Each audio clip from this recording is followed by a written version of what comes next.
Dude, it's the Time Person of the Year, the architects of AI. It really is. Tesla is at all-time highs now. What do you want to see in 2026? I would like to see a sustained rally in commodities, but it would also mean that things are going wrong in society. Tell me your three favorite sectors for 2026, JD. This is a tough one. This is why we get the big money. I only have two, staples and utilities. Did you see what tickets are going for in the World Cup finals? They got to be $2,000, $3,000 to get in the door.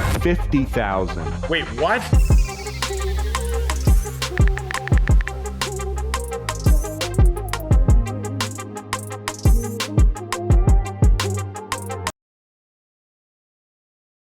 What is happening, good people? We are here 2 days before Christmas to record the year-end Macro Dirt podcast number 78 with my man JD. What's up, brother? What is up? Merry Christmas, baby. How you doing? Merry Christmas. Yeah, doing good. Sitting here in front of the tree by the fire. I'm going to try to kick back on a rainy day today, get ready for dinner and stuff. It's going to be really, really slow. It's going to be 70 degrees on Christmas here. Is it really? Yeah. What are you going to do? You going to go outside and hang out? Go for a ride in the golf cart. Nice. Beautiful, man. So what's going on in the market? So what's top of mind while we've got this precious metals rally roaring along here today, JD? What do you think? Speaking of precious metals, dude, platinum is going apeshit, absolutely apeshit. It's doubled in 3 months. It's not slowing down. You know, I have a position. It is not big enough. It is not big enough. And they say there are only two position sizes. Too big and too small. Yeah, exactly. Exactly. It's the same every time, isn't it? You know what I mean? When you've got it right, you're not big enough. When you're getting your nuts drilled, you're like, oh my God, what am I thinking about having all this risk on? It's the life we chose, right, JD? It really is the torture. It really is the torturous part of trading. But, you know, if you kind of resign yourself to, you know, they don't always go the way I want. They go the way they want, you know, and you kind of got to go with the flow a little bit. But, you know, when you look at it, I feel like there's three drivers to the last leg. You know, obviously it's a new leg in Japanese bonds, you know, like just another leg lower in JGBs, rates flying, the dollar is like slightly curling over. You know, I think you need to break out the Teddy JGB title again. Yeah, that's a good call. Teddy JGBs. Oh man, we got to dress him up like a Japanese CEO or something like that, playing cards. That'd be amazing. But we had some year-end ideas that we wanted to go over in today's Macro Dirt podcast, right? So I have some ideas on these, and I'm just going to throw a couple of random things at you. I'm going to hear your feedback, and then I'll offer some of mine, and we'll go over a couple of topics this year, all right? Yep. But I want to start with technology, the AI trade, NVIDIA. What do you see for next year, JD? Dude, it's the Time Person of the Year, the architects of AI. Yeah. Right. Really is. And the funny thing is that if you look at that cover, I forget who pointed this out. It might have been Luke Groman. But it's like Jensen Huang and Sam Altman and all these AI people like sitting on a beam, like overlooking New York, like the Empire State Building. Yeah. And it's based on a photograph of workers building the Empire State Building in 1930. World-class picture, yeah. Yeah, and whoever pointed it out said, you know, the next 10 years didn't work out so well for those guys. Yeah. You know? Yeah. So, dude, Elon Musk, I mean, Tesla is at all-time highs now. But when Elon Musk was person of the year, I think it was 2 years ago, like Tesla shit the bed for like 6 months, you know? So even Scott Galloway, who I think is like the biggest tech cheerleader of all time, like he's like, dude, AI is going to correct in 2026. So, you know what? I wouldn't doubt it. What it feels like to me, though, is that it may correct via like another blow off top run. You know, because it's one thing that I don't want to fade is that, you know, Google, Apple, Microsoft, they're like all in a position to come out with like bullish AI headlines and developments and things like that. And those stocks just don't go down, you know, and if Trump is going to really do his best, we'll talk about this in rates later, but if he's going to really do his best to keep rates low, like it's just a trade. It's something that I'm afraid to take on, being short that stuff. I just feel like there's going to be one more, okay, we've got to have this on for the new year, and then maybe there's a failure. But I think it's going to be really tricky sailing. I don't have a strong handle on that. That's not where I'm putting a lot of my chips. I get a strong view. Time person of the year equals take a dirt nap. Yeah. So yeah, that's something that we're going to have to keep a close eye on, and it's going to be really relevant. So now what do you think happens to, let's say we have a 30% pullback in Mag 7, JD. What does that do to the rest of the world? It probably means you have a 15-20% pullback in the S&P, which would be not catastrophic. It would be healthy. Yeah. You know what I mean? Like, if you think about the way 2022 set up, the S&P was down 25% from top to bottom in 2022. And it hurt. Like, that was a very painful move. But in October, I think it was October 13th or 15th, the market bottomed on a CPI print. It rallied 5.5% in one day, and it has not looked back since October of 2022. Right? So I'm not saying look, we need a healthy correction. I'm not saying it's going to be end of the world. It's going to be painful, but we have not had a pullback in 3 years. Yeah. So. No, it's true. And the thing that I have a problem with is NVIDIA has had all the excuse, room, reason, and technical breakdown to actually break down. They just keep coming after it. You know what I mean? Like, literally every time NVIDIA has an episode where it looks like the curl is coming, it goes up 20%. So it's like really tough to say, okay, there's downside follow through. There just hasn't been any. So we're going to see what happens with how this plays out, and it's going to be really exciting to see. Recession or no recession in 2026, JD? I kind of want to punt on this one. Okay. I think with a gun to my head, I would say no recession. I mean, look, it's funny you asked me this question because 2 hours ago we just printed 4.3% GDP. Yeah. Yeah. It's kind of, and also I don't want to be one of these idiots that have predicted a recession for the last 10 years and we haven't had one. So the thing about recessions is that they're psychological in nature. Kind of hard to predict psychology. So I'm gonna punt on this one. Totally fair. And I'm kind of in your camp because I'll never be a recession chaser in the markets. I think it's literally the worst look to be somebody that sits there while the economy is good, saying that it's going to dramatically slow down. Everybody better look out. And then I look outside my window and play tickets are $1,000. Ranger tickets are $1,000. I can't get into any steakhouses, and it's hard to find out where that bear market is actually hitting in the economy. So I know that I'm in a major coastal center, but at the same time, the channel checks have always proved right to me. Did you see what tickets are going for in the World Cup finals? Did you see that? They got to be $2,000-$3,000 to get in the door. 50,000. Wait, what? The World Cup finals, not even for good seats, $50,000. Are you kidding me? I'm not kidding. Is it stadium going to be packed with Saudi Arabian wealth or something? Who's going to that? Dude, look at Jim Bianco posted that tweet a couple of like an hour ago. You got to see it. I haven't been online. Yeah. I've been tending to Christmas stuff. Oh my God, really? Well, I mean, good thing I'm not a soccer fan. I know. Save ourselves a fortune, right, JD? The funny part is, in all honesty, if you offered me $50K to watch one of those games, no chance I'm going. No chance. Zero. But to each his own, Make me a market in U.S. 10-year yields for next year, no wider than 150 bips. I'm going to make you make it on the tight. I'll do 100 bips wide. I'll do 4.5 at 5.5. Wow. I'm going to go 3.5, 4.5. Interesting. Yeah, I would even say 3, 4.5 because I am almost convinced that somehow we are not going to see headline inflation in the next year because there's going to be enough push and pull with oil on the lows. We're not going to get that inflation print. We're not going to get a flare up in rates in the U.S. And then all of a sudden, bonds are going to rally. So I just think that that's the possibility. And I think it could rally with the whispers of maybe a weakening economy, some weaker data. And next thing you know, Fed's like, we're going to have to tend to this, right? Like the usual situation. If the economy is going down, we got to get rates down with it. So I think it's 3.5, 4.5, maybe 3, 4.5. What does the dollar index do? What's the theme in 26? We came into 25, everybody was bearish and went down and it went sideways for 6 months. I agree with Kevin. We had Kevin on last week. Yeah. He's super bearish a dollar. I agree with him for all the reasons he talked about: purchasing power parity, the fact that even though the dollar is sold off 10%, it's still the most expensive currency in the world.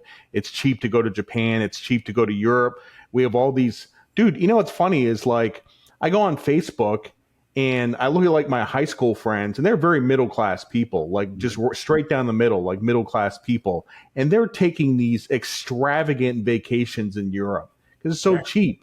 You know, do you remember in 2006 when the dollar was really weak?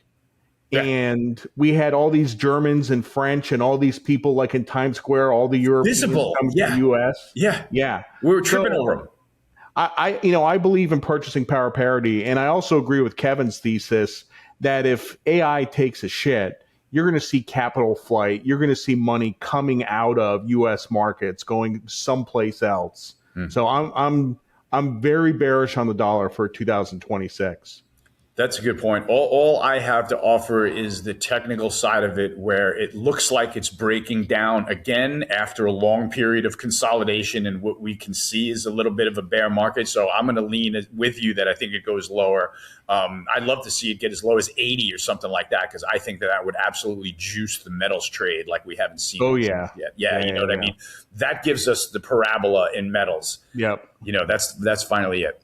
So I'm going to take a little page from Sir Nick's book, right? And the way Sir Nick framed the year-end stuff is like kind of, rather than making bold predictions, which he does a lot and does well, he framed it as, what do you want to see in 2026 and what you don't want to see, right? What do you want to see in 2026? And then I'll go. Well, it's kind of look, like if I want to get rich, I want metals to go up. But if metals go up, it means there's a problem. Basically, I've said this a bunch of times before, if you bet on commodities, you are betting against human ingenuity, right? Because if you think about it, like let's say corn, for example, right? Now, corn yields have gone nothing but straight up for the last 30 years, right? We grow more corn per acre than we ever have before. It's $3 a bushel, if you're buying corn, you're basically saying that we are going to fuck up, and like through tariffs or regulations or something else, we're going to make it harder for corn farmers, and it's going to reduce supply and prices are going to go up. It's the same thing for any commodity. You're betting against human ingenuity. So if you look at the periods when we've had sustained rallies in commodities like the 1970s, it was those types of political environments that made that possible, right? So I'm a big commodity bull. The index is going from the lower left to the upper right. To getting back to your question, what would you like to see? I would like to see a sustained rally in commodities, but it would also mean that things are going wrong in society. So I kind of, have to temper your view. Yeah, you weigh it, but at the same time, you know what the market's saying to you, and I think that that's important for us. Like what I want to see in terms of like the tactical trading market is I want to see the breakouts working, right? The consolidations into breakouts into higher prices. If that translates into a bull market being a bull market, we know how to trade that stuff, right? That's going to lead to a good year for us. Like I just bought airlines on the breakout through the double top. That breakout is working. The solar stock breakout is working. Like the breakout trades are working, and that's what I want to see continue. If we have a lot of falters there, it's going to make for a really difficult year of trading. I also want to see the Epstein list. Yeah. I'd like to see the list unredacted. You know what I mean? Yeah. Because I feel like that the administration is literally imploding over this issue. You know what I mean? Like everything they're doing like seems like it's, pretty powerful and interesting and different and regime changey. And then you've got this ding dong literally telling you that this is all a hoax. And you're like, no way, man. So, no way. Yeah. No way. I'd like to see more, but it looks like it's going to leak out slowly. That was just a good little off-ramp segue there. What do we not want to see in 2026, JD? I I mean, thinking to the 2026 midterms, I sure do not want to see a blue wave for sure. But at the same time, it's funny. If you look at Trump's popularity, it's dipping right now. I want to say it's like 39% approval rating or something like that. It's actually, I think it's a good thing that it's dipping early. Kind of like Milei in Argentina. Like there was that poll a couple months before the election that had him losing in Buenos Aires, and everybody got bearish on Milei, and then he won 40-27 in the general, right? Yeah. So I think the fact that Trump is dipping early is actually kind of a good sign. So yeah, I do too. And my kind of spin on that is that I think that he's going to save up some bad news for the left to the end of his admin. Like, I feel like he's dragging out some kind of prosecutions that he ran on and some, the feeling that you get from his support base is, let's see the Epstein lists and let's see some freaking arrests already. And there's a lot of things that a lot of people could be arrested for, and I don't want to talk about them because it's too political, but I think that he's going to backweight that stuff and kind of expose everybody into the next voting cycle. I could be wrong. But what I don't want to see in 2026, just according to my view, is a spike in headline inflation. Right? For me, that if that happens, what I think is in danger is a bad rush into metals and commodities, like a sloppy retail rush, and then we're going to have a big sell-off to rinse all the week longs out. Yep. So I got a feeling that we contend with that if we see headline inflation. What do you think about that? Yeah, I don't think we're going to see it unless oil goes up a lot. And I was going to save the oil discussion for later. For later, go for it. Look, oil did the double bottom at 55. It's acted pretty well off the lows. You know what I mean? Yeah. Like I'm not like, veins popping out of my neck bullish, but I'm pretty bullish at this point. We're seeing good price action. It feels good to be able to pick about in oil and kind of buy cheap stuff and kind of see how it feels. Like it's not running you over. You can stick bids in, see what happens. And we're not in a runaway train downside kind of market in oil yet. So I kind of agree that we're still in a bottoming fashion there. I don't know what it's going to take to get us out of here, though. Tell me your 3 favorite sectors for 2026, JD. This is a tough one. This is why we get the big money. What are you thinking about? I only have 2. Okay, that's fine. Staples and utilities. I think we get the correction. I think it's going to go to defensives. Staples are as expensive as tech stocks are. Staples are cheap, Look pull up a chart of XLP. Yeah. It's been a horror show.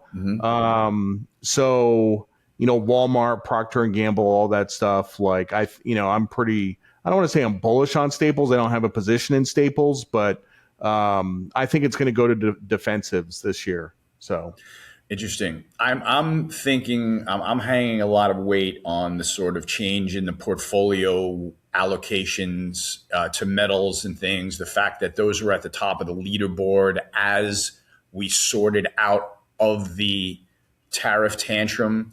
And the miners, industrial miners, just came out on top. I feel like we're going to see that again. I don't think that we're done buying metals with the... Probably XLB, too. That would be my third one. Yeah, that could be another one. Basics. My third one, I wanted to think of something that I hadn't really... was kind of off the market for me. So in addition to the industrial and gold miners, I'm going to bet on solar stocks next year, because that has been, that was a sector that peaked during Biden. It peaked when Biden got elected. It went straight down into the Biden administration, bottomed as Trump got elected, and turned and just recovered all the moving averages. And that is one of the most beautiful kind of regime charts. And I just think that with all the overflow of energy necessity we're going to have, that sector is probably going to stick around. And as long as they continue to subsidize it by the government and make it make sense for the people, I feel like that there's some running room there, if that's fair. So my 3 are gold miners, industrial miners, and solar stocks. On a percentage basis, JD, here's another tough one. I struggled with thinking about this one. What do you think is the best commodity performer next year on a percentage basis out of that group? Oil? Do you? Yeah, I think it's smart. I wanted to pick that too. I knew you were going to pick that, And I think it's smart because we can pick oil at $55 and the thing could fucking double next year. You know what I mean? Yeah. But I think that we're going to see copper and silver like spike pretty massively. I feel like silver's going to run to 100 for sure. Yeah, and we don't know where it's going to settle out. That could happen in the next 2 weeks. That could happen in the next 2 weeks, and we could be back at 60. Yeah, that would not shock me. You know what I mean? Yeah. Like I am expecting the silver rally to end in a parabola, fail at a massively psychological number with perhaps a 5% gap higher opening. With my Aunt Connie on the phone, Tony, where do I buy silver bars today? You know what I mean? That kind of overlay, and I'll be like, oh, let me give you some. But that's what we think on the year, gang. I think we kind of cover everything in terms of, the dollar and rates and stocks and sectors and the kind of just the way that we're thinking about the trade next year, most importantly. I'm kind of hanging a lot of chips on the fact that this is the end of year one of a huge regime change administration, and that this stuff is just telling me what's going to happen next. And that's how I'm positioned, man. My money's always where my mouth is, as is yours, which is what makes this a lot more of a potent exercise, I think, for listeners. And we do a pretty good job at it. Dual sub. Yeah, man. What else do we want to cover before taking off for the Christmas holiday? Your mix. You sent me an amazing mix on SoundCloud that you said was going to be good, and it lived up to expectations. Tell me your thoughts on that thing. Oh my goodness. I was flipping through YouTube and I came across some old tracks and I was like, I just got inspiration. So if you go to SoundCloud, search for DJ Stochastic, the mix on the top is called Nocturnal. It's an hour and 20 minutes. Literally go in a room, turn off all the lights, put your good headphones on, no TV, no laptop, no distractions. Just listen for like an hour and 20 minutes. You will be transported to another space and time. I'm going to give you credit for that because I definitely felt that I was deep in it listening to it, and I really enjoyed that flow. It's got a good pace and it's got some good peaks and valleys, and I thought it was really cool to listen to. And that's not my genre, so you deserve a lot of props for that. And congratulations on the Omni gig, man. Yeah, Omnia. If you get a wild hair up your ass, you want to go to Vegas, January 23rd. Omnia at Caesars in Vegas. I'm playing from 10 to 12. I'm opening for Zed. Badass. I am scared shitless. That's amazing, though. Yeah. I'm terrified. I'm going to be playing for like 4,000 people. It's going to take you an hour to pick out your outfit. It is. I know it. I know you've gone over it through your head and you still don't know what you're wearing. Right? Amazing. But that stuff's really rewarding. I was smashing away on my Les Paul the other day, and my son, who's home for college, was like, Daddy, guitar sounds pretty good. Came in and sat down and listened to me and asked me to play some songs that he likes. And that stuff's really rewarding. That's like one of my analog things that I spend a lot of time doing and loving it. And it's nice to make progress. You know what I mean? Yeah. And you're making much more professional progress than me. That's a different angle, and I'm really proud of you for that. I think that's badass. What are you doing for New Year's, by the way? Having a party at my house. Oh, cool. Yeah, there might be partial nudity. Oh, why is that? Are you going to wear a singlet? No, it's just a bunch of probably about 30 people, not like a huge party or anything. Oh, that's fun though. Yeah, that's a good social crowd.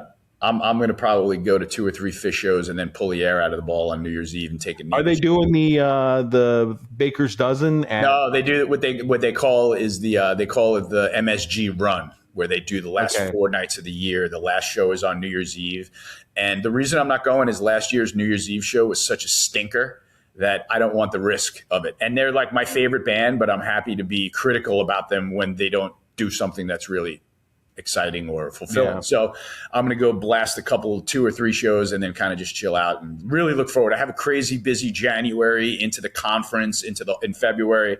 So I got to be on my game at the beginning of the year and stay in shape. And that's kind of what I've been doing. So I'm going to keep doing that. Cool. But we're going to have another big one next year, man. I want to thank everybody that listened, watched, subscribed, liked, commented on the Macro Dirt podcast. JD and I comb over the comments. We have an absolute blast seeing what everybody has to say. We had a great year with the macro dirt dual sub. I think people are largely satisfied with that. We have not had a lot of cancellations since starting the product a year ago. So treat yourself to that to guide your way through 2026. Thank you for listening, subscribing. Come to the TG Macro Conference, and we're going to have another JD conference for you after that. And that's the end of today's podcast. Feliz Navidad, good people. Hasta la pasta. Hasta la pasta, JD. I'll talk to you next year, man.